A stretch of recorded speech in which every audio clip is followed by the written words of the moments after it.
Thank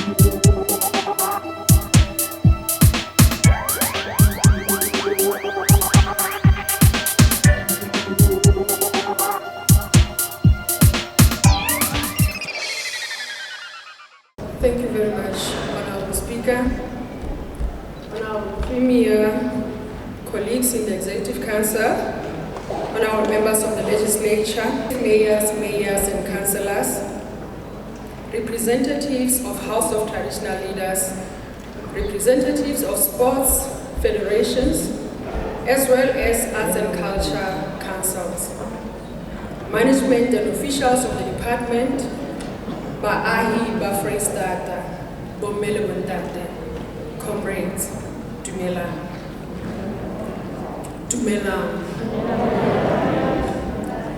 Pele ke tswela pele ka ho tshetleha ditekanyetso tsa selemo sena, ke lakatsa ho fetisa matshidiso ho lelapa la ha Ntate Magwe le Ntate Mdi ka koduwa e ileng ya ba hlahela kgweding ya ho feta. Ha ho tlwaelehe ho ema mona ntle le tshehetso ya Ntate Tate Magwe. Ke ka hona ke lakatsang hore puo ena ya kajeno ke beha tlotlong ya mohlabani enwa ya ileng a beha Freistata pele, empa ho etsahetse robala ka kgotso Mampudi Sekwankweka. Motsamaisi wa dipuisano, ke ema mona hape ho theoletsa sehlopha sa rona sa naha sa bolo ya maoto se tsejwang e le Bafana Bafana ka ho ipabola ka makgabane papading ya bona e fetileng. Ka mora dilemo tse mmalwa le tla ke re tshwane le ditjhaba tse ding tse shebellang naha ya bona mohopeng o moholohadi ka hare ho Afrika. Ke lakatsa ho ba lakaletsa mahlohonolo mohopeng oo wa matjhaba. Ho boetse ho a thabisa ho rolela sehlopha sa rona sa bomme sa cricket ka hare ka ho fihla makgaolakgang a mohope wa lefatshe wa T20. Ka nnete ba ile ba tshwara thipa ka bohaleng ho beha naha ya Afrika Borwa mmapeng wa lefatshe. Re ka lebala jwang sehlopha sa banyana bao e leng bomampudi ba Afrika bolong ya maoto. Re ba rolela kgaebane ebile re motlotlo ka phitlhello ya bona. Lesedi.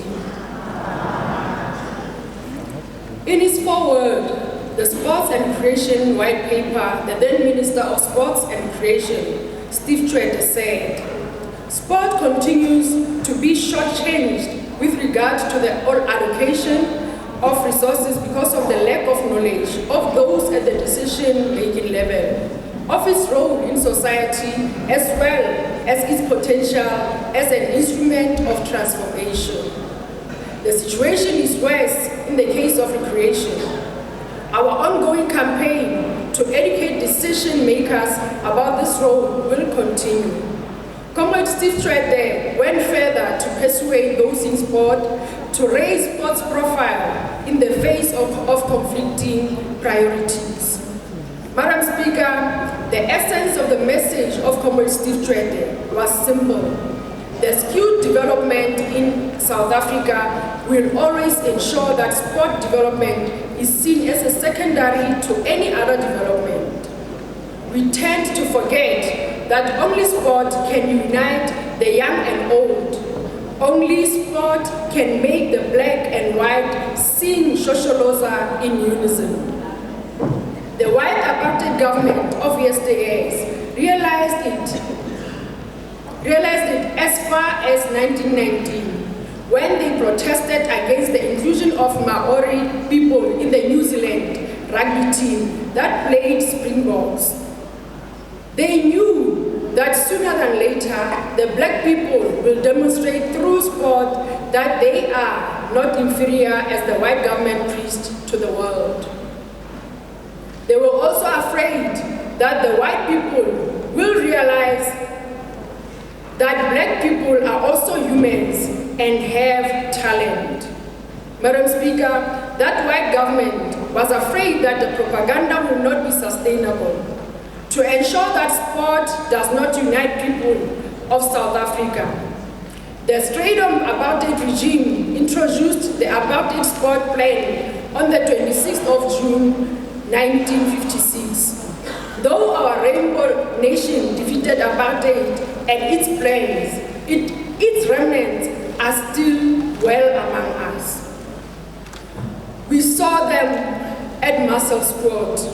When they think public swimming pools are only meant for white people, we saw them in this house when their silence was so loud and they couldn't condemn the behavior because it's what they contest elections for. It doesn't matter, you kept quiet. In the occasions such as this, it is important to look back and appreciate the distance that has been covered by those in sport to date.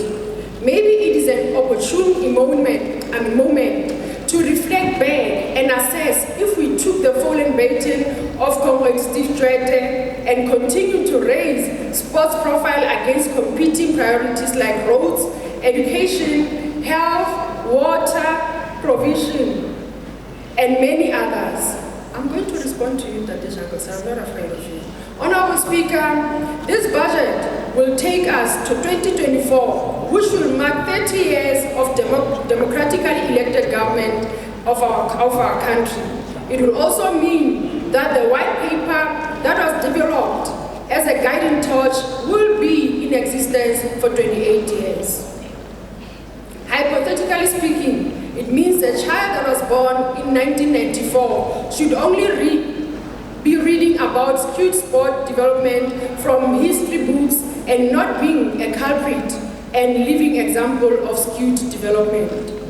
Madam Speaker, it also means that those who benefited from apartheid government have long passed their expiry date in active sport and development continent. The reality depicts something else. When you go to Mangwane in Thabong, you still find children kicking a ball made out of cloth and barefooted. What is even more touching is when you see some of these children playing half naked as a form of differentiating between opposing teams. Madam Speaker, these children do not have proper playing fields, but play on our street and are exposed to all kinds of dangers. In his maiden state of the province address, the Honorable Premier, Mr. Nkolisi Dukwana, notes that the arts, culture, heritage, sport and recreation landscape of the Free State offers endless possibilities for the individual and collective pursuit of talent and passion. Close quote. The Honorable Premier further directs that we need to create an enabling environment within which our programs find expression. Close quote. Honorable Speaker, in response to this need to create the enabling environment during the 2023-24 financial year and building on the performance of the previous financial years, the department continued on an upward trajectory with regard to the realization of its performance targets.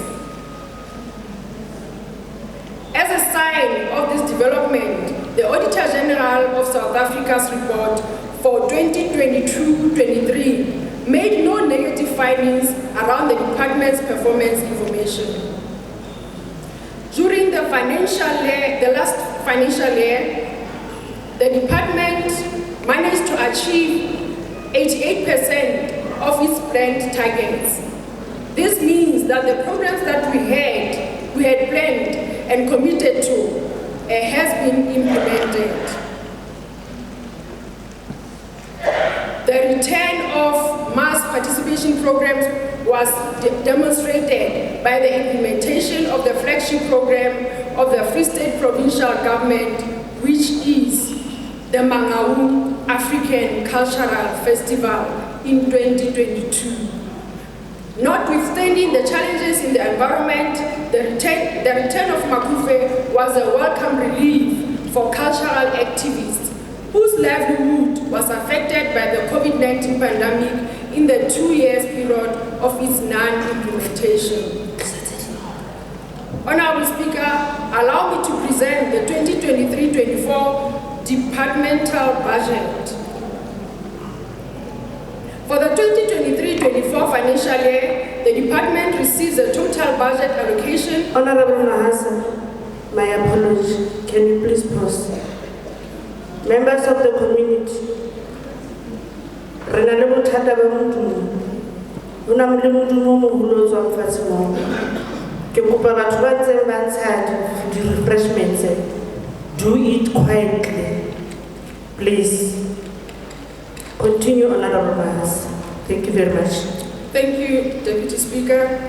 For the 2023 financial year, the department receives a total budget allocation of 633,328,000 rands, which represent a decrease of about 4% compared to the 2022-2023 allocation of 665,733,000 rands. In 2024 and 25, the total allocation will be 643,966,000. And in the 2025-2026 financial year, the department will receive budget allocation of 663,839,000 rand. Under Program 1, Administration and Financial Management, Honorable Speaker, for administration and financial management, this program is allocated 115,168,000 rand for administration. As part of our efforts to contribute towards building of a capable state, we will ensure that governance structures in the department continues to operate optimally. Risk Management Committee and Audit Committee, as well as other internal department committees, continue to ensure that the department is executing its mandate in accordance with prescripts and comply with policies. With ethics management having become one of the key functions in the public sector, the Departmental Ethics Committee has also started operating following the appointment of the committee as well as the Assistant Director of Fraud and Anti-Corruption. Fraud and Anti-Corruption in the Security Management Directorate, the Ethics Committee has effectively started with its functions. The draft ethics plan is in place and will be finalized into a full operational plan to guide the process of promoting an ethics culture in the department. Key ethics strategies and plans have been developed and their full implementation is imperative. Under human resource management, in terms of human resource management, the department has finalized and submitted the reviewed organizational structure for consideration by the Office of the Premier and Department of Public Service and Administration. As indicated during the last budget vote, the objective of the structure review was to align our structure to the available budget as well as with the strategic objectives of the department. We are delighted that we have completed this task and just awaiting feedback from the Office of the Premier.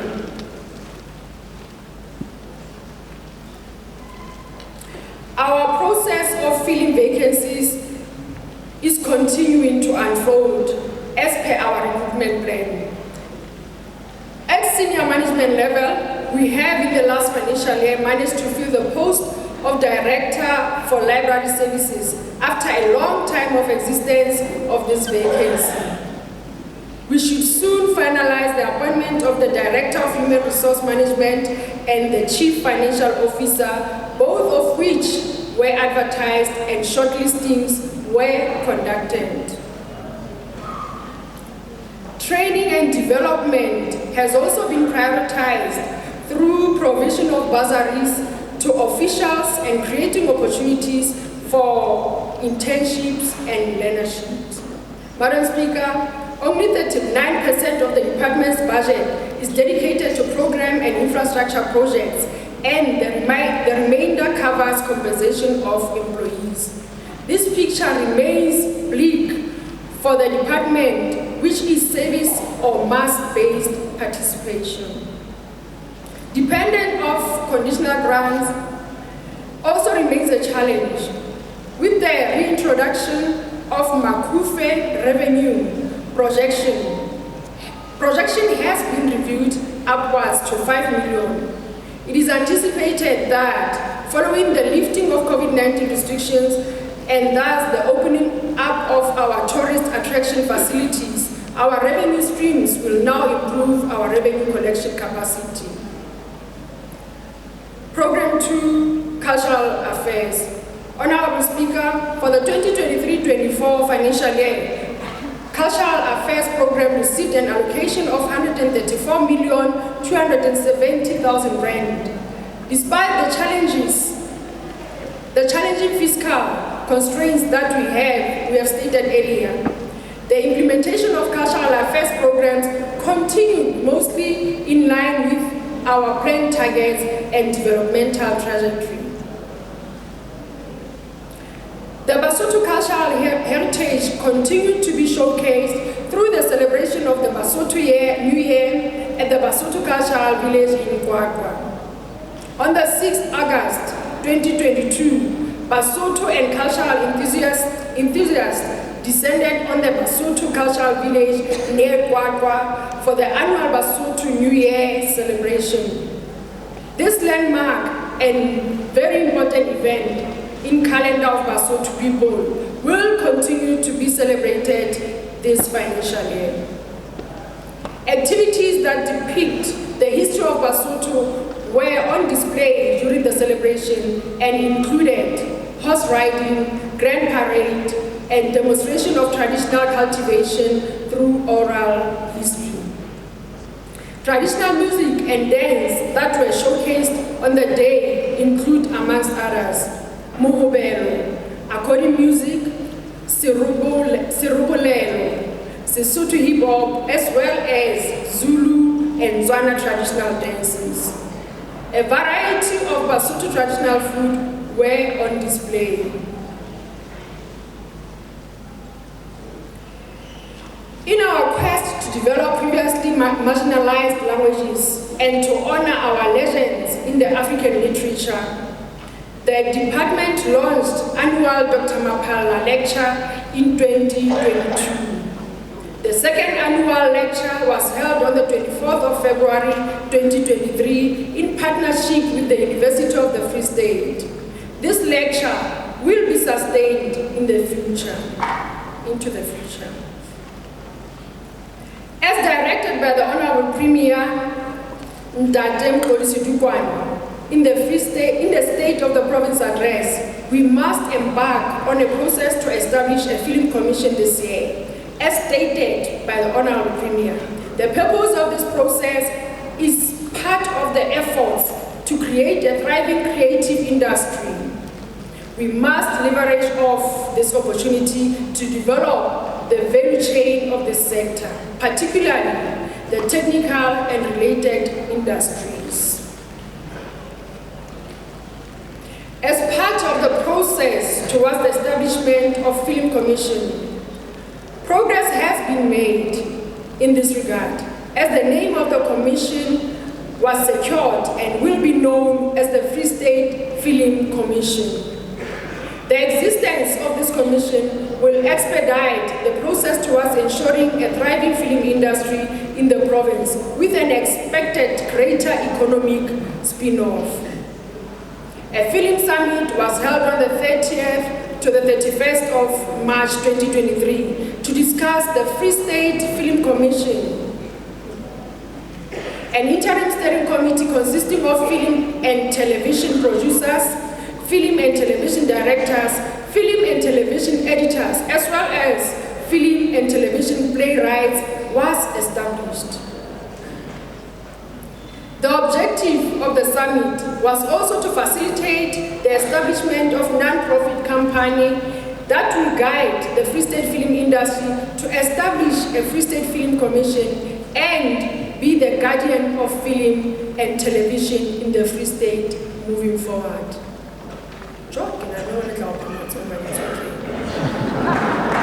Days of National Significance. Celebration of national days of significance, such as Heritage Day and Freedom Day, will find their way back in the mainstream of our culture activations. These programs are important not only in the inculcation of a spirit of manhood, nationhood, and social cohesion, but also as a platform that provides performance opportunities to artists or creative practitioners in general. As pointed out by the Honorable Premier in the State of the Province Address, the racial divisions and prejudice in some sectors of our society is a clear indication of the work we still need to do through these programs to unify our communities.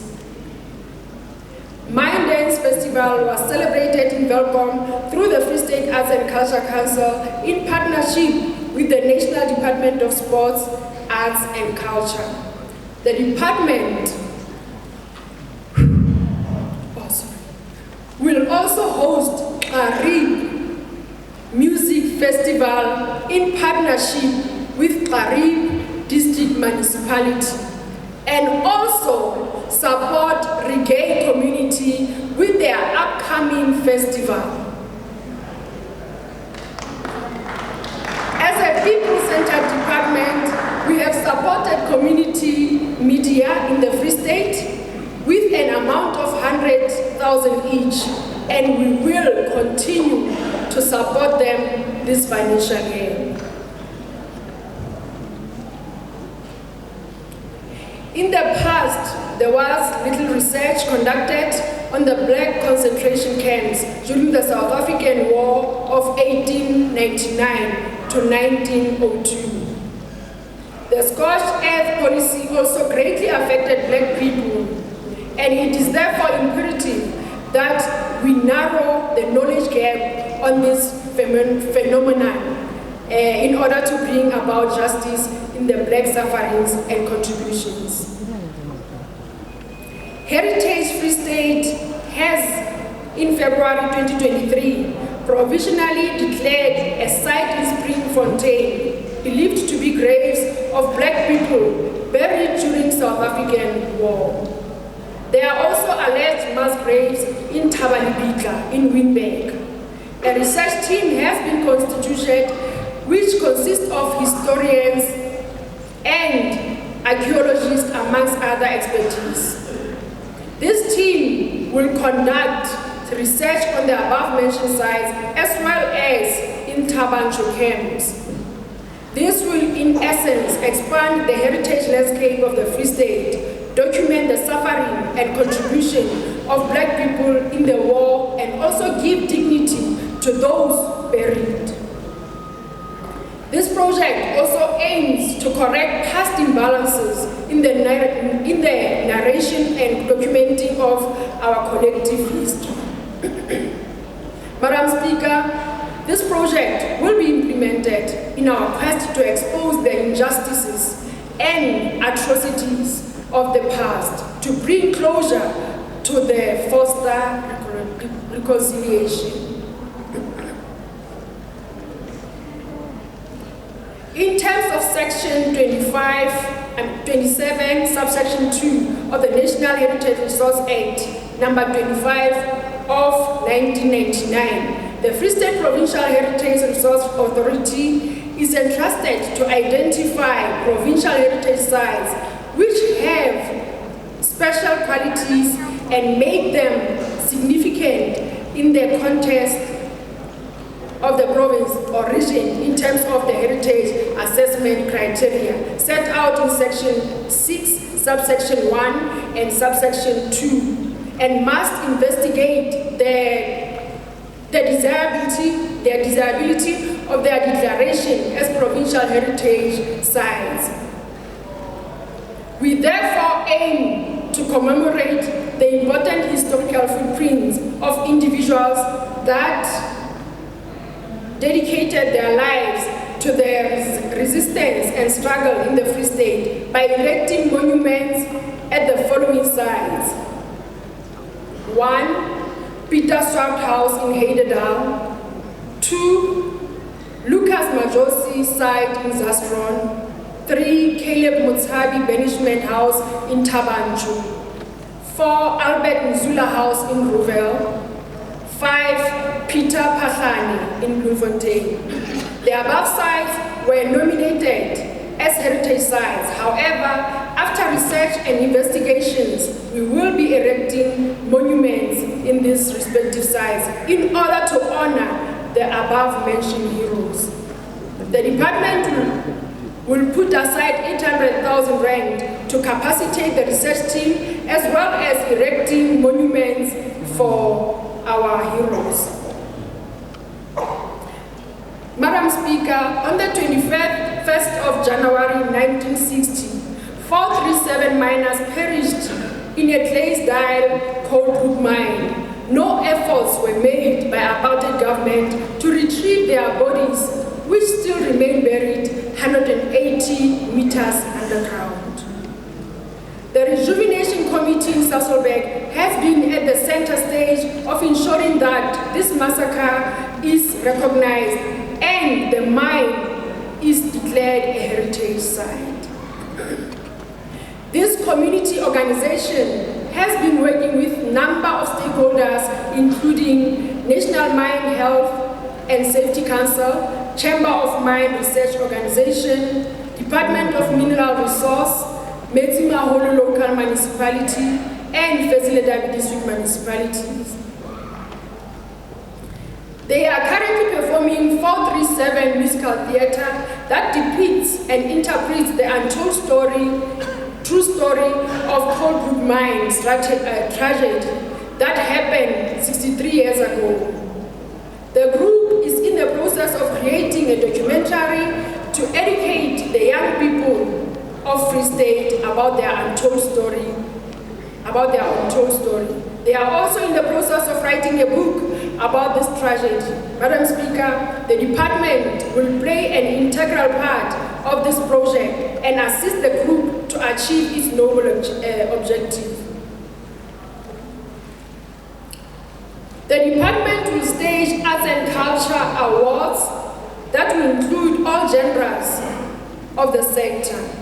These awards will go an extra mile in ensuring that our artists are recognized, acknowledged, and appreciated for the work they are doing in the industry, as well as putting the Free State on the map artistically. The awards will also honor our fallen heroes and heroines who will be honored posthumously. The gospel music provides the food of the soul, and it provides healing and hope to the hopeless. The department will partner with the Free State Gospel Music Awards to honor our gospel artists who have made strides under this genre. Madam Speaker, this is the biggest genre in the Free State, and it is for this reason that we will ensure that it becomes one of the flagship programs of the department. Makufe Gospel Festival bears testimony to this reality. The 2022 Makufe hosted more than 50% of our local artists performing at different genres and the main festival. To be precise, out of 65 artists, 34 were our local artists in the Free State. The Makufe Homebrew Program, which is a developmental program meant to provide participation opportunities exclusively for local artists, provided this opportunity to about 145 Free State artists. Attendance by patrons at the various shows of Makufe in 2022 was satisfactory, with venues filled to capacity. Makufe are. Madam Speaker, Makufe is a festival that solidifies patriotic spirits in our country by reaching a plethora of genres in 1 week. It has long surpassed the provincial festival, and it is of vital importance to reposition and make it a Free State patriot and international patriot. It must be a pinnacle point where every crafter, painter, author, literary scholar, musician, and poet will want to reach and be associated with.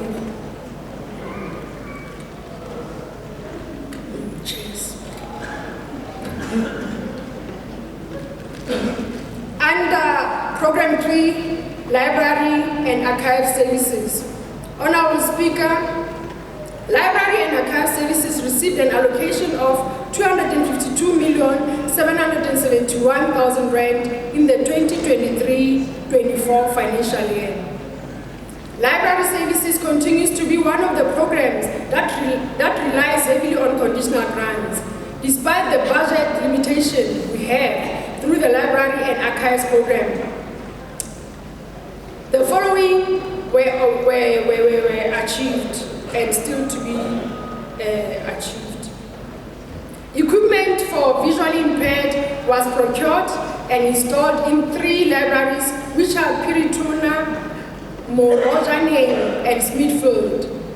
3 more services for the visually impaired will be installed at Kalabocha, Moyamane, and Pumulong libraries during 2023-24 financial year.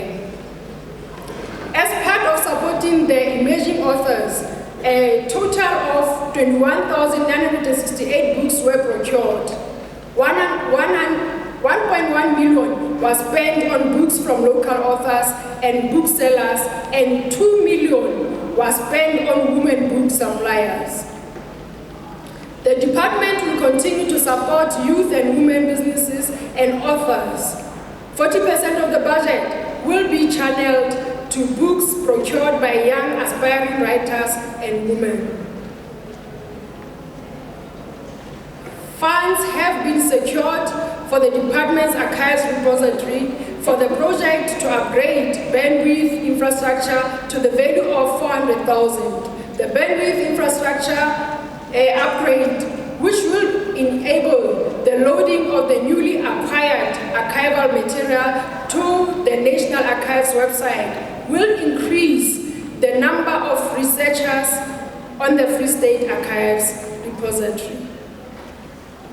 Madam Speaker, for many years, the Reading Festival has been a program that is entirely dependent on conditional grant. In this financial year, the department will also make a significant financial contribution to massify this noble festival as a flagship program.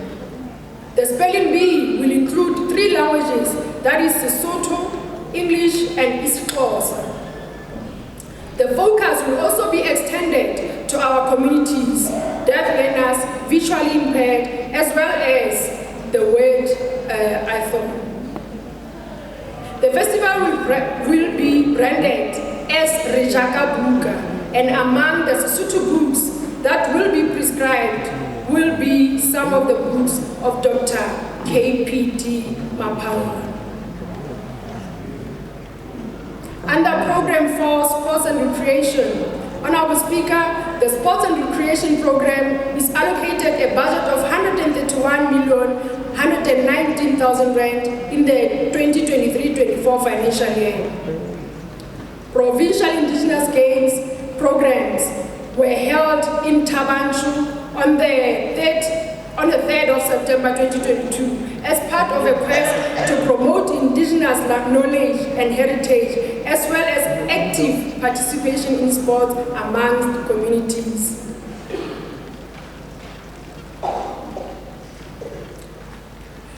National Recreation Day and Big Walk was staged in Bloemfontein, Mangaung on the 5th of November 2022 to promote healthy lifestyle and social cohesion. The program will also be massified as a flagship program. Madam Speaker, this year we want to see our people walking or running in all our towns in the Free State. Additional financial allocation will also be made to massify this program. This year, South Africa is hosting the first ever Netball World Cup in Africa, which will be hosted in the Western Cape. As the province, we will host the trophy tour from the 19th to the 23rd June. As part of Netball Legacy, we will receive one netball spraying floor facility from Netball World Cup office once the tournament is finalized. We are still going to continue with the district soccer tournament, but this time we are going to support the Daycare Foundation to develop soccer in the province through, though at a small scale. It was supported previous financial year, but it was supported on a small scale. But this time we are going to increase the budget so that the IDF will work with other soccer legends to ensure the success of district soccer tournament, which will culminate in the provincial soccer tournament. We are also going to have the pool table tournament because it is now the popular sport in the country. In most cases, our young players are forced to play at taverns and get exposed to toxic environment. The department has a responsibility to deal with substance and alcohol abuse. The taverns and shebeens cannot continue to be recreational facilities. In an endeavor to grow pool table, the department will partner with the sector to host the first ever provincial pool table competition that will involve every town in the Free State. Madam Speaker, many people do not even know that the Free State has world champions who continue to represent South Africa. We want our youth out of the taverns.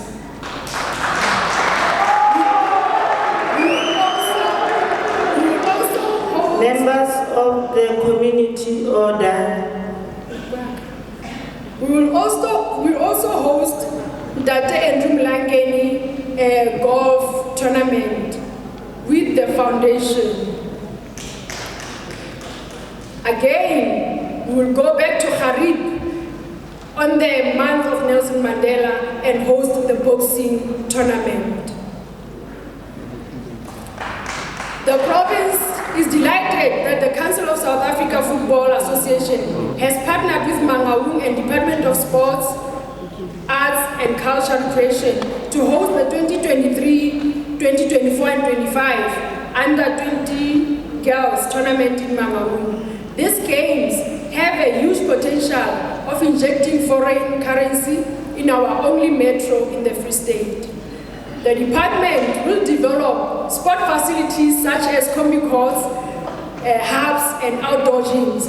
This will be achieved through engaging municipalities such as Harib, Kopano, Lejwaliputswa, Honey Park, Thabong Futsanyani, Limpopo Sports Ground, Mangaung, Tabancho, Moroka, Zebras Field.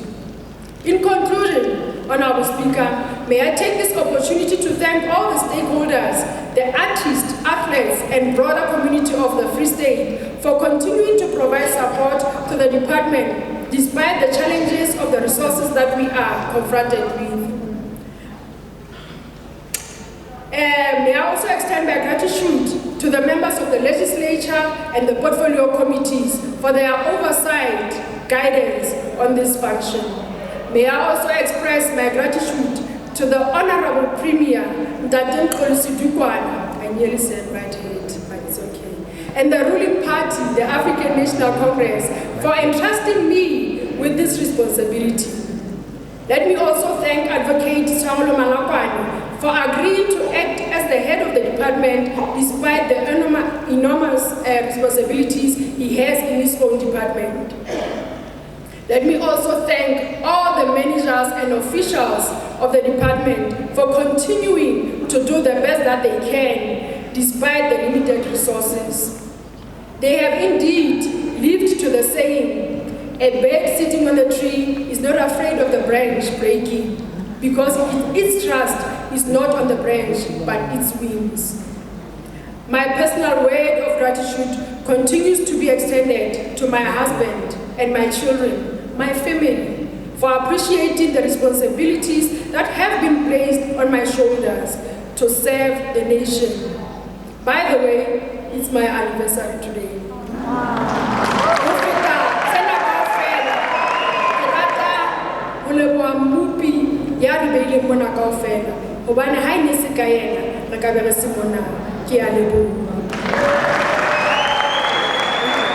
Thank you very much, Honorable MEC Mahasa, and congratulations on your anniversary.